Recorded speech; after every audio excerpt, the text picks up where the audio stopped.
niya rin yung kidney mo para ibenta. Mamili ka. Bebenta natin ang bato mo. Oo, papatayin kita. Lumayo ako para buhayin ko kayo ng lola mo. Dahil tinalikuran tayo ng tatay mo. Kailan mo kaya aminin sa nanay mo na hindi ka besor sa tindahan ng furniture, kundi sa tindahan ng laman? Ano ba? Di ba patayin nanay ko? Di ba? Tama na! Ang bawat isa raw sa atin ay may natural na kapasidad para maging isang mabuting tao. Pero may mga nagsasabi rin na humans are inherently selfish. Tayo raw ay makasarili at ang hangad lang natin ay kapangyarihan or power over other people. Sadya nga bang parehong may masama at mabuting mga katangian ang ating puso? Na lahat tayo ay may good intentions and bad actions sa ating pagkatao? Naku, titimbangin at patutunayan yan ng nakasisindak na totoong kwento na isang lalaki na noong una ay naging biktima pero nang kalaunay siya na ang nambibiktima. At sasabihin ko po sa inyo, ito ay may kinalaman sa pagbebenta ng katawan at pati na ng body organs. Ang kabuuan ng kanyang shocking story atin ang tunghayan dito sa aming episode na pinamagatang Body for Sale, The Nelson Alapriz Story.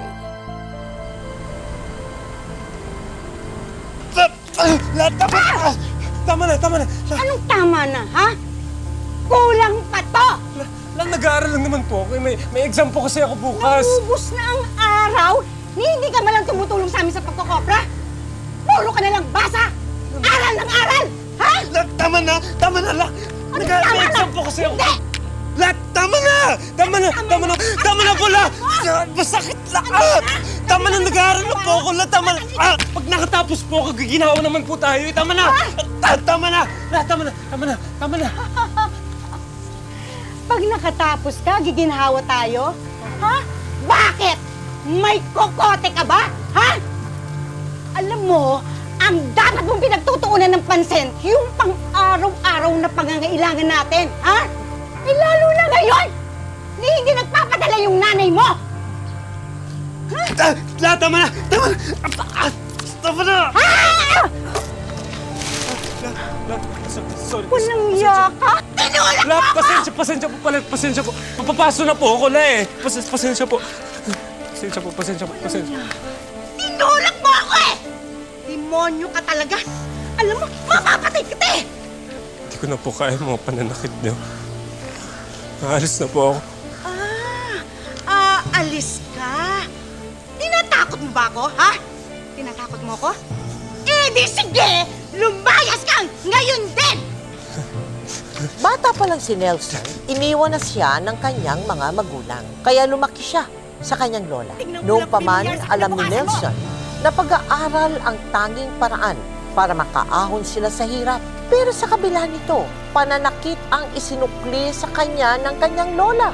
Kaya tumakas si Nelson mula sa Bicol at pinuntahan niya ang kanyang nanay na isang kasambahay sa Maynila. Nay! Ano po, Nay? Nay?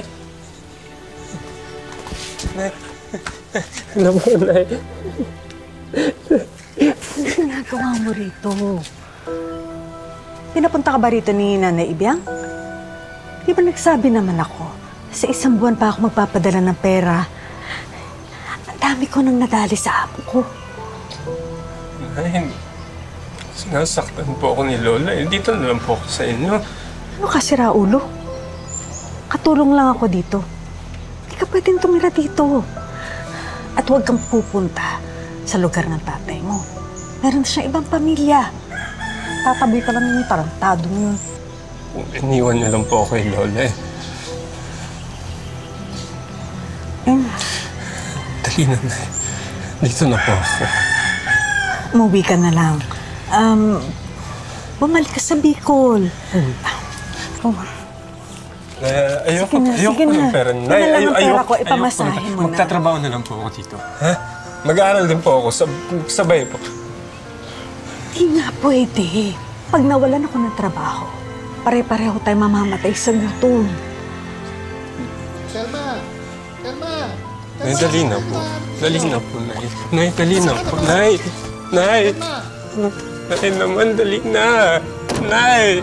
Dali na po, Nay. Nay, dali na, Nay. Nay! Nay! Nay! Ito man. Nelson, lumaki ka sa lola mo, no? Yes po. Sa lola mo. Bakit? Nasaan ang mga parents mo? Naghiwalay po yung parents ko, yung tatay ko sa nanay ko. Oo. Taga Pampanga po yung tatay ko, taga Angeles City. Tapos yung nanay ko, taga Bicol. So how was life with your lola? Yung lola ko po, palagi po ako nilalating. Palagi po yung abuse po yung nararanasan ko sa akin. Asan ang mama mo nun? Nasa Maynila po, nagtatrabaho po para pangtustos po sa pag-aaral ko. Kasi yung papa ko wala naman pong binibigay na sustento sa mama ko. Parang pinabayaan lang po kami. Paano mo nakilala yung Peking Police?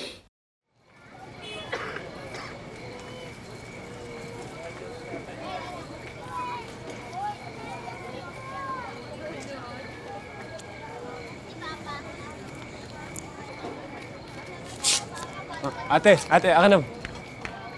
Tulungan ko na po kayo. Ay, Akin na po. salamat. Sige po, saan po tayo? Doon na lang. Mag-aabang sige. ako ng tricycle. Kuya! Strike! Sige, sige lang. Ayan, ate. Tricycle! Ayan po, sige, pasok na po Ay, kayo. salamat anak. Dito na lang pasok mo. Ay, ang Ayan. bayad mo pala ha. Salamat talaga. Di na, ate, di na. Okay na po yan. Kunin mo na yan. Ah, Sige na. salamat po. Oo, sige. Salamat Sige din. po, ingat po kayo, ah. Okay Kaya din. ingat po. Salamat. Salamat po.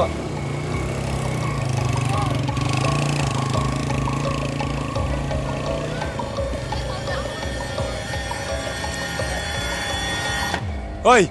50 ko yan, hoy! 50 ko! Okay na. Okay na, 50 ko. Okay na, 50 ko. Okay na. 50 ko. Okay na. Okay na. Daniel! Tama na. Tama na. Okay na, okay na. Okay na.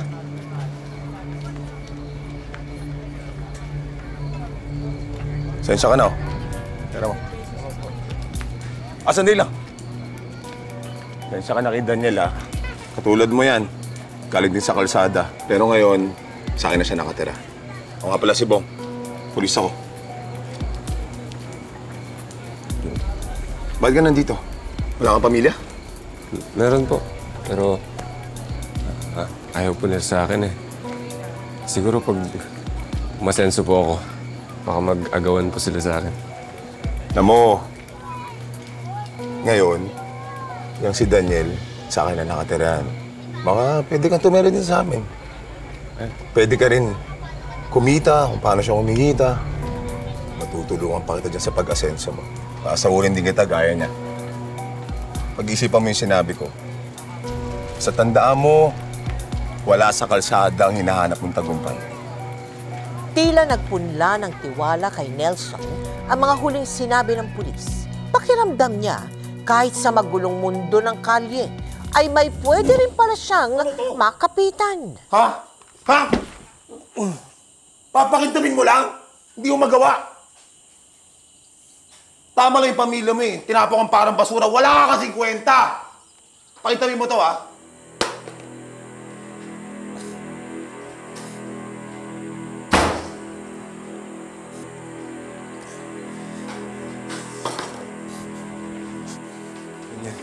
Tumakas na tayo dito.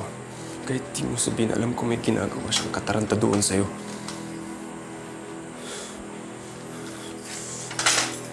Yan. Ha? Ano yan? Anong ginagawa niya sa'yo? Ha? Ang tayo mong sinasabi. Gusto mong tumakas. Bahala ka. Tatakas talaga ako kaysa mapatay ako ng hayop na yan. Hindi ka papatayin nun. Dahil may kailangan pa yun sa'yo. Kukunin na rin yung kidney mo para ibenta. Pasensya na, Nelson. Kailangan ko rin makahanap ng kapalit para ibigay niya sa akin yung bayad para sa bato ko. Hayop ka? Ha? Ba't di ka nagsasabi? Kahit kanino, hindi ko bibigay yung bato ko! Sinabi na pala sa'yo na onggoy na to. Sakto. Ngayon ang medical mo, malalaman natin kung tutugma yung bato mo sa pasyente. Tara na. Tara. Ayoko, sabi ko, ayoko! Ayoko! Ay, bitawan mo ko. Ayoko. Diyan ka lang. Huwag ka makikialam. Diyan ka lang. Diyan ka lang! Diyan ka lang. Hindi ko ibibigay yung bato ko kahit kanino. Diyan ka lang. Sabi ko, diyan ka lang! Hindi mo talaga titigilan yan. Tara lang, mamili ka. Bebenta natin ang bato mo. Oo. Papatayin kita.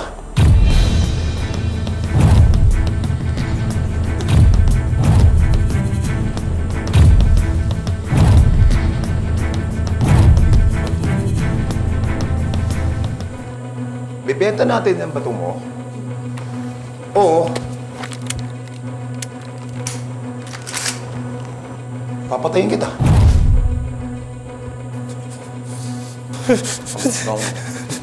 Ang kwenta.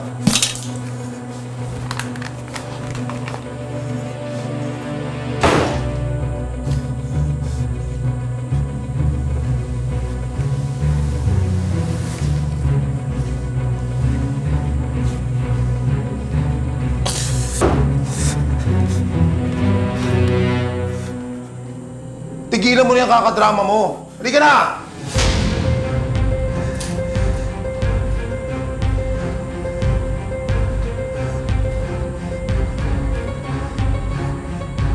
Kasi napakahabang proseso niyan alam ko Di ba? Opo. Napakahabang proseso para alamin kung ikaw ay compatible doon sa taong pagbibigyan sa iyo. Di ba? Parehas po kami ng dapat blood type A dapat yung magka-match po kami doon yung dapat client. ganun di ba? Kaya nga mahaba ang proseso niyan Opo. Okay. Yung haba na yun, hindi ka nakagawa ng paraan na tumakas, umalis. Kasi sabi mo, ayaw mo May mga kasama rin po siya doon na taga-bantay po Hindi po kami makakalabas talaga kasi may mga bodyguard po yung Peking police na yun.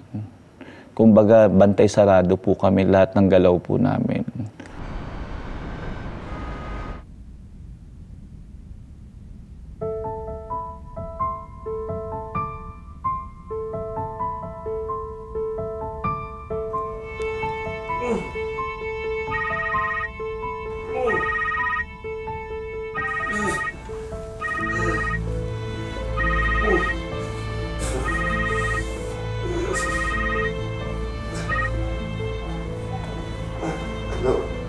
Nelson, si Celso to. Tatay ako nung batang nakatanggap ng kidney mo.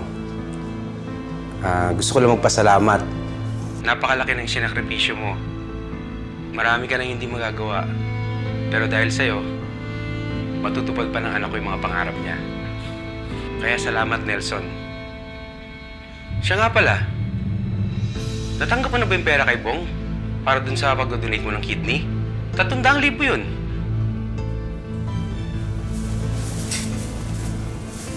Kumain ka na. Bihis ka na rin. Uwi na tayo.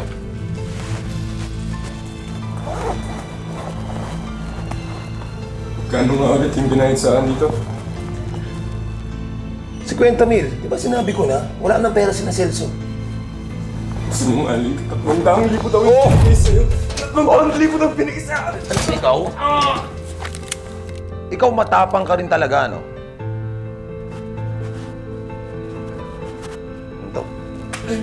Huwag na huwag kang magpapakita sa akin. Hindi, papatayin talaga kita.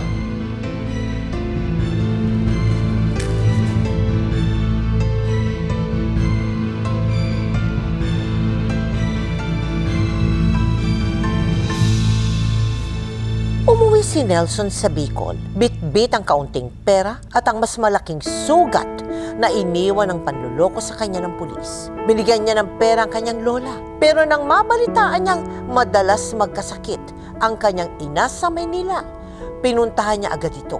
Masaya si Nelson dahil makakasama na raw niya ang kanyang ina. Pero imbis na pagmamahal ang sumalubong sa kanya,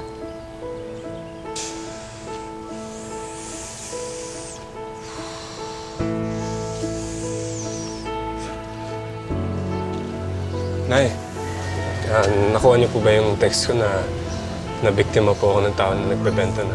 Naisa na lang ang bato mo. Paano ka magtatrabaho ng maayos niyan? Tingnan mo kaya itsura mo. Ang hina-hina kasi ng loob mo. Dapat marunong ka rin tumiskarte para hindi laging ikaw ang talunan. Huwag po kayo mag-alala, Nay. Hindi na po ako magpapabiktima. Hindi na ako magtitiwala. At hindi na ako aasa sa mga tao na dapat gumabay sa akin sa tamang daan. Hindi ako ang dapat nawalan ng kidney kung may magulang ako na hindi nang iwan sa akin. Kapal na mukha.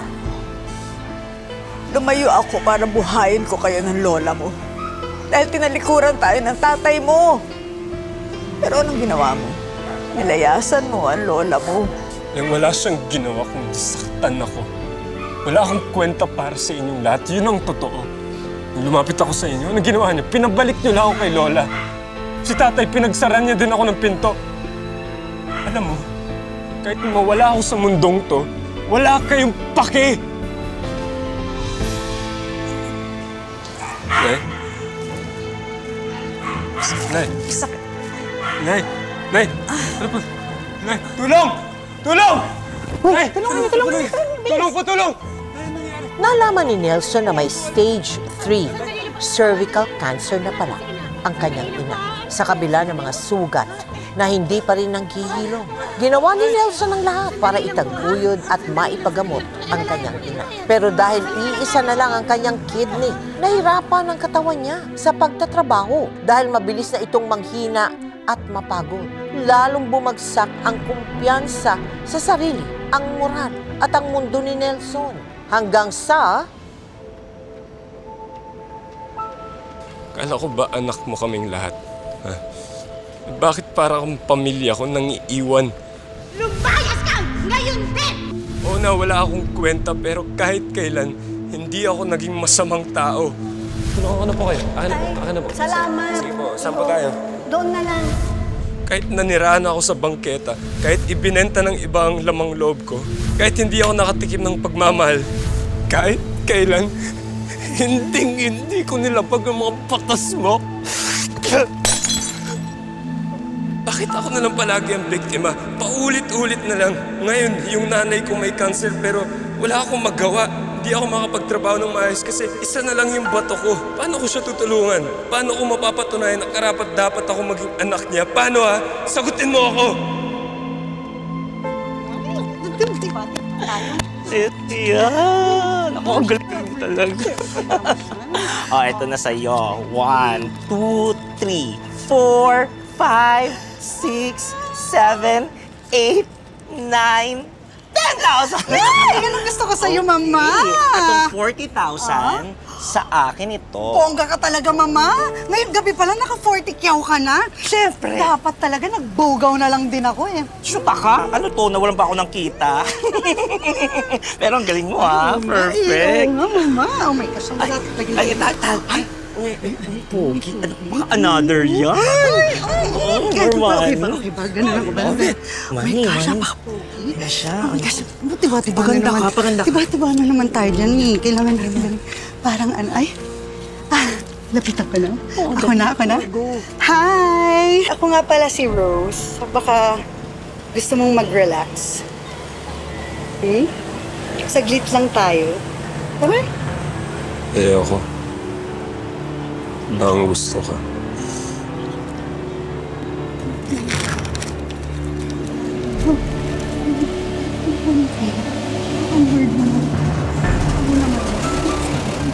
Siyempre, may nararamdamin yung nanay mo. Pina-check up ko po siya sa hospital. Tapos yun, na-detect po siya na stage 3 to 4 cervical cancer po siya. Aha. Kahit may sama ng loob ka. Opo. Dinudugo po siya ng isang balde po.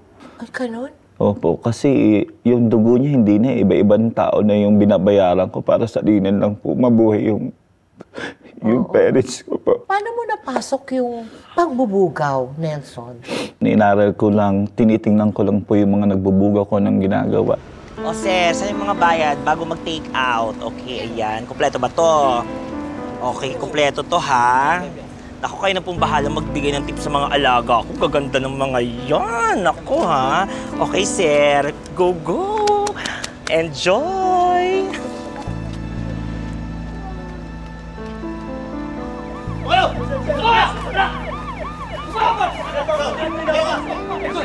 Hala, nire-raid na nila yung mga alaga natin. Ano nangyari?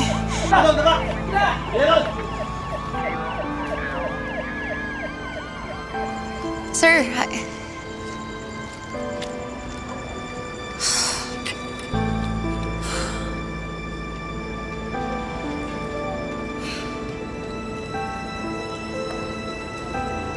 Cherry,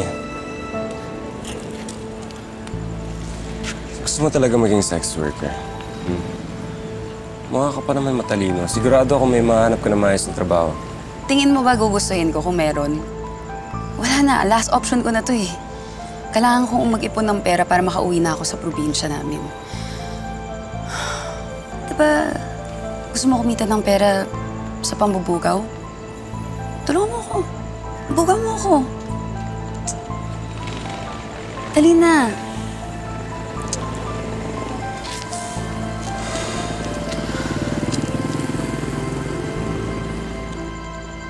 Boss, halika dito. Ano? Gusto mo babae? Dito ka. Wala ba iba? Boss, save the best for last ang moto ko. Ito yung pinakamagaling ko. Wala lang makatapat sa presyo na gusto ko. Ayos ba yan? Boss, pwedeng-pwede yan. Yung pinakamagaling. Di ka magsisisi. Ano? Kano ba? 8,000. Para sa'yo. Sagad na. Ano, kunin mo na. Bukas, wala na yan. May mayaman na kliyente yan sa Pampanga. Ano? Ha? 8,000. Sige. Hit dito. Sige. Usap tayo.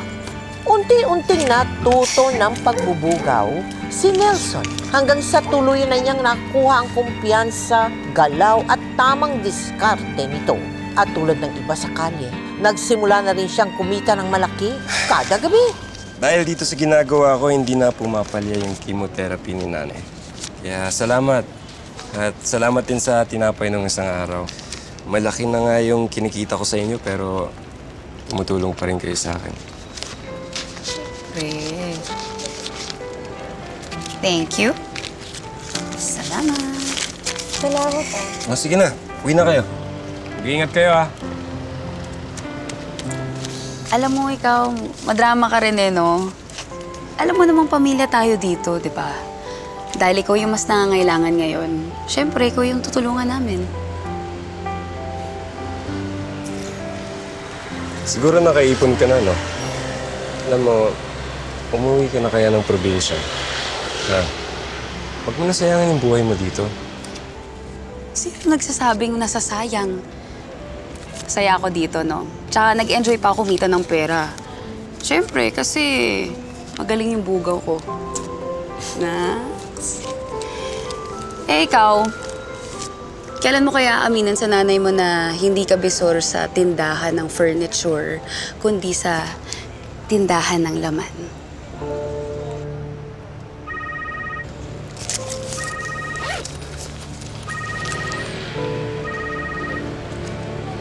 Hello, Nay? Anak, sumasakit na naman kasi yung puson ko. Hindi ko nakanakaya yan. Sakit talaga. Nay? Nelson! Anak! Sige, Nay. Diyan lang po kayo, ha? Sige. Nelson! Nelson! Teka lang. Bakit? Teka lang. Nelson! Ibinigay mo sa akin customer! Kaibigan pala namin nakakuha na isang linggo! Gusto nila akong patayin! Hoy! Teka lang! Bakit nangyayari? Teka lang! Teka lang! Anak, bilisan mo lalong sumasakit. Hindi ko na matiis. Tawan na! Nelson! Tama na! Nasaan ang pera? Nasaan ang pera? Wala akong pera! Wala. Tara. Nelson! Nay, pasensya po ngayon lang po ako nakapunta. Hindi ko po napapatawad yung sarili ko kung may masamang mangyari sa inyo. Anak, ako ang dapat humingi ng patawad sa'yo. Ang laki ng pagkukulang ko. Pero, sa kabila ng lahat, hindi galit ang tinanim mo. Andito ka. Naalagaan ako. Sana bago ako mawala sa mundo, patawad mo ko. Ay, huwag mo sabihin yan. Gagaling po kayo. Matagal pa tayo magkakasama na ha? Papauwiin natin lahat ng mga taon na hindi po tayo magkakasama. Ha? Basta ngayon na magpahinga muna kayo. Ha? At babalik po ako. Pangako po yan. Ha?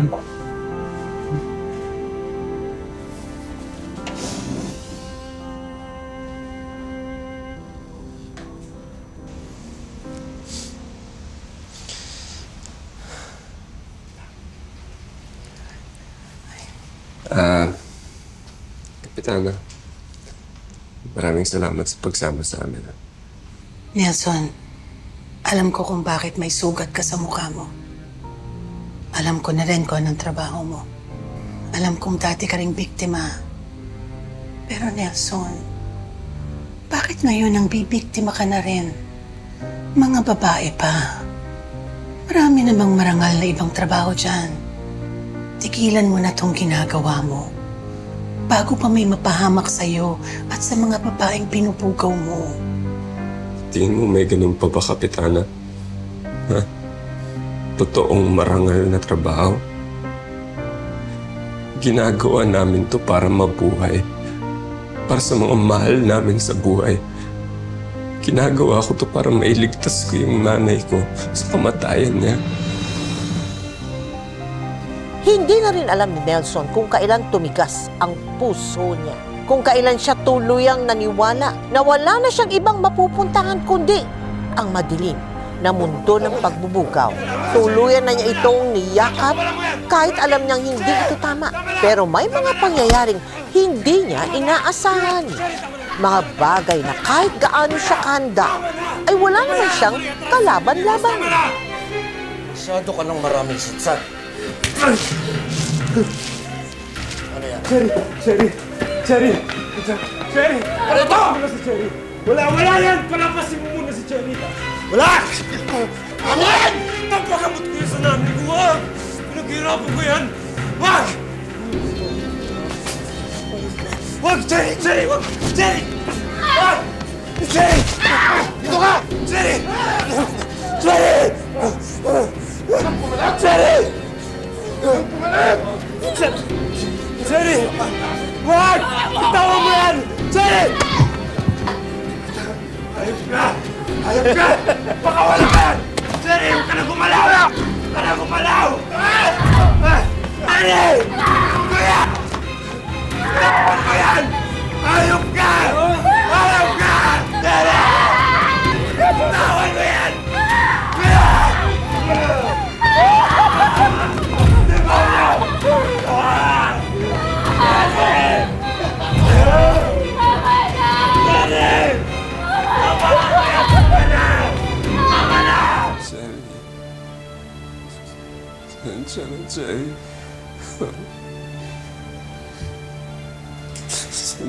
Cherry.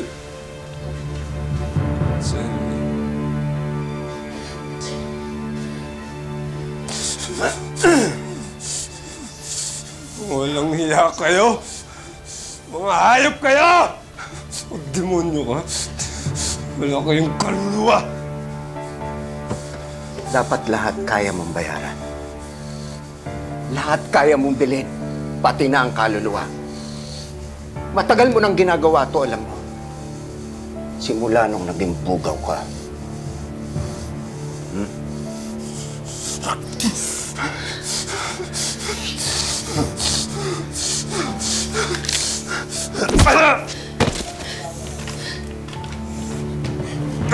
Cherry, wag! Wag! Cherry! Cherry! Sherry! Hayop kayo! Ginawa niyo! Hayop kayo! Hayop kayo! Ay! Ay! Sherry! Marami ng delikado at buhay na karanasan si Nelson sa pagbubugaw. Pero ang pangyayari ng gabing iyon, ang hindi niya malilimutan. Tila isang bangungot na gabi-gabi siyang hindi pinatulog. At tulad ng lahat ng kasalanan at masamang gawain, dumating din ang paniningil kay Nelson.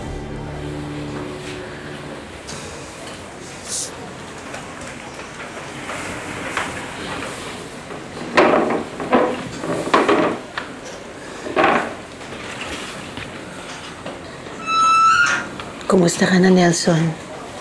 Buhay pa naman. Si Cherry, okay na si Cherry, ha? Ligtas na siya. Nagpapagaling na lang. Pero wala pa rin kaming lead tungkol dun sa bumugbog sa inyo, eh.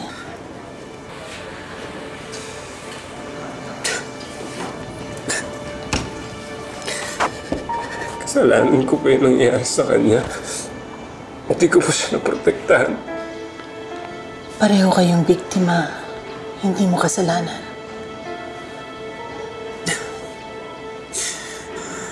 Yung nanay ko po, kamusta siya? Kahapon po dapat yung chemo niya. Nelson, kahapon, nilagnat buong araw ang nanay mo. Tapos, hindi siya nakapag-chemo.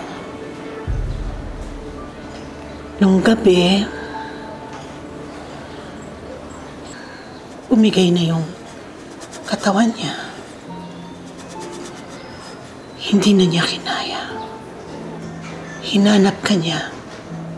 Paulit-ulit niyang tinatawag yung pangalan mo. Pero hindi ko naman masabi kung nasan ka.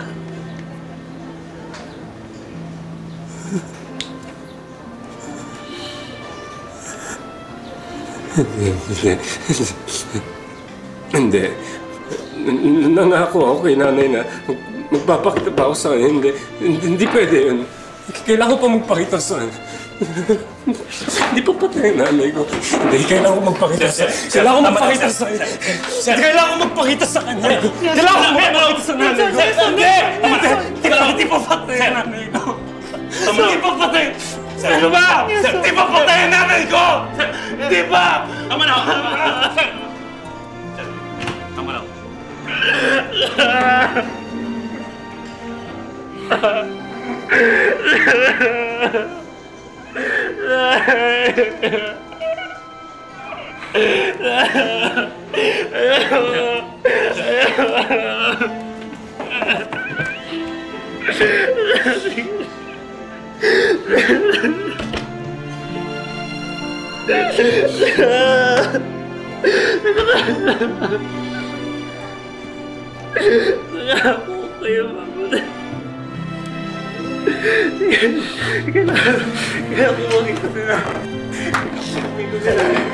Saan na yung nanay ko? Saan po siya? Kailangan ko po kausapin yung nanay ko. Saan po yung nanay ko? Hindi pa siya patay.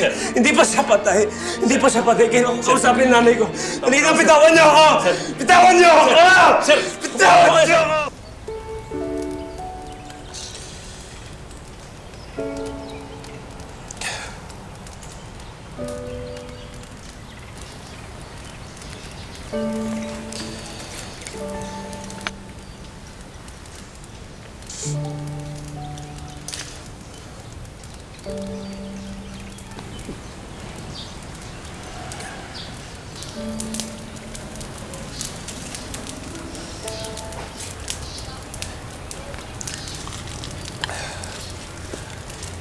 Cherry, patawarin mo ako. Hindi ako dapat pumayag na ibugaw kita. Dapat pinambalik kita ng probinsya. Hindi mo kasalanan yung nangyari. Pero hindi ibig sabihin nun na hindi na tayo makakaahon ulit. Sumali ako sa isang NGO. Tinutulungan namin makaahon yung mga kagaya ko doon.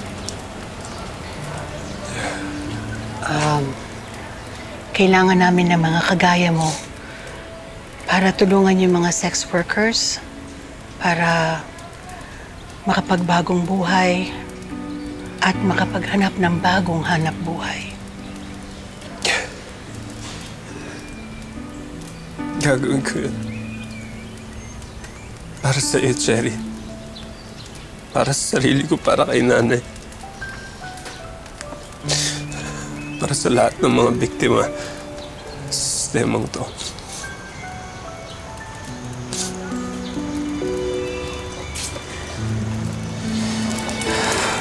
Tawarin mo ako.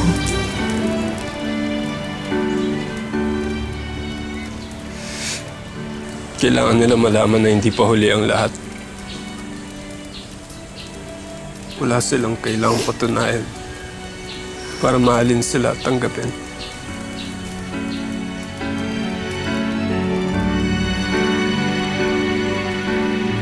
Ano ba talaga dapat ang mangyari, gawin nila pag sila ay nalagay sa ganyang klaseng ganyang klaseng sitwasyon? Siguro sa mga kababaihan po, pwede, siyempre may mga NGO po tayo, marami tayong malalapitan na ahensya sa LGU po.